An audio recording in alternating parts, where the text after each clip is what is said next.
Number 7. Introduced in 1975 as a performance-focused upgrade to the standard Merak, the SS was Maserati's way of saying, "Okay, let's make this thing properly quick." At its heart was a 3.0-liter V6 engine bumped up to 220 horsepower, about 30 more than the base Merak. While that might not sound like much compared to the V8-powered Bora, the SS was over 440 pounds lighter, meaning it could hit 0 to 60 in around 7.8 seconds and top out at 155 miles per hour. Maserati also reworked the chassis, stiffened the suspension, and ditched the complex Citroën hydraulic systems that made early Meraks a bit quirky to maintain. The result? A car that was not only more fun to drive, but also slightly less likely to cause mechanics to weep.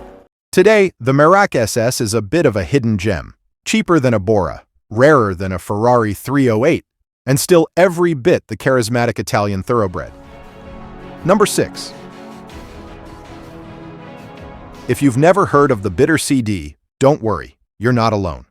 This German Grand Tourer produced between 1973 and 1979. It was built by Erich Bitter, a former racing driver turned automaker. The CD was based on the Opel Diplomat's chassis and mechanicals, but wrapped in a sleek Italian-inspired body that looked like a Maserati, and a Ferrari had a secret love child.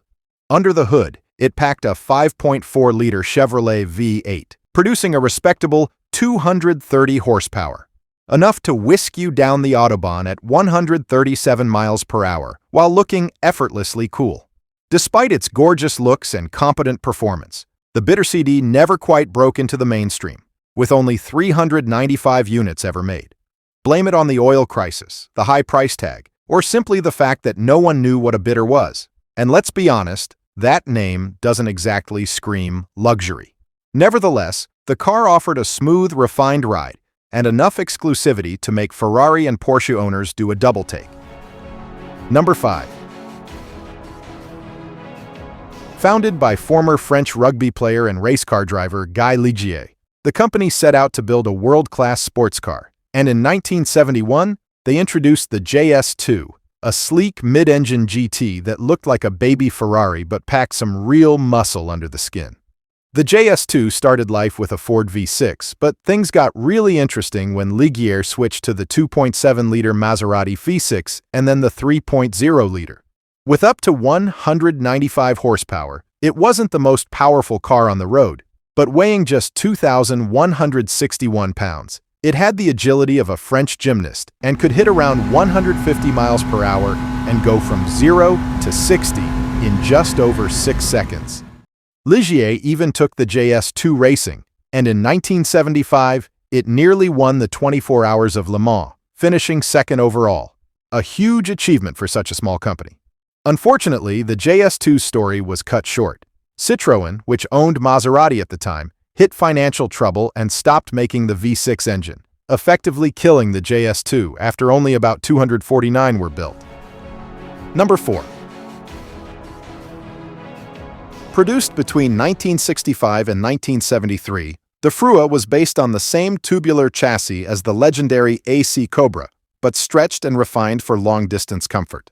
Instead of a raw, fire-breathing race car, AC created an elegant GT with a body designed by Pietro Frua. Thanks to its mix of British, American, and Italian DNA, the AC Frua had a bit of an identity crisis. Some people mistook it for a Ferrari, others thought it was a Jaguar, and a few just assumed it was some custom one-off. Under the hood, things got even more interesting. The Frua packed a 7.0-liter Ford V8, the same one found in Shelby Cobras, delivering anywhere between 345 and 385 horsepower. That meant it could rocket from 0 to 60 in just 5.4 seconds and keep going well past 152 miles per hour, all while looking like a dashing European playboy's dream car. But despite its beauty and brawn, the Frua never took off in sales, largely due to its high price and the oil crisis reigning on the muscle car parade. AC only built around 49 coupes, 29 convertibles, and 3 special-bodied, making it rarer than some hypercars today. Number 3. Designed by Frank Costin, yes, the same aerodynamic genius behind the Lotus Elite and the ultra-sleek Marcos GT, The Amigo was a fascinating mix of advanced engineering and good old-fashioned driving fun. Launched in 1970, this British-built machine was all about efficiency and agility rather than brute force. Underneath its fiberglass body was a lightweight monocoque chassis made of plywood. Yes, wood, because Costin believed it offered the perfect balance of strength and weight savings. And he wasn't wrong. The whole car weighed just 1,451 pounds, meaning it didn't need a monster engine to be quick. Power came from a 2.0-liter, four-cylinder Vauxhall engine, producing around 106 horsepower. That may not sound like much, but with such a feathery build, the Amigo could hit 60 miles per hour in about 7.2 seconds. Not bad for a car with the same power as a modern-day hatchback. Only about 8 were ever built, making it one of the rarest sports cars you've probably never heard of. Number 2. Born in the early 1970s, this lightweight mid-engine coupe was Ford's answer to the dominance of Lancia and Porsche in rally racing. The company needed a proper high-performance machine to replace the Escort in international competition, so the GT70 was born. The GT70 was planned to use various power plants, but the most common was a 2.6-liter Cologne V6, producing around 240 horsepower. Given its ultra-lightweight construction, nearly 1,700 pounds, it had serious potential, with estimates suggesting a 0 to 60 time of around 6 seconds and a top speed north of 155 miles per hour. Not bad for a rally car that looked like a baby supercar. Unfortunately, things didn't go as planned. The GT70's development was plagued with issues, from suspension troubles to Ford's shifting priorities.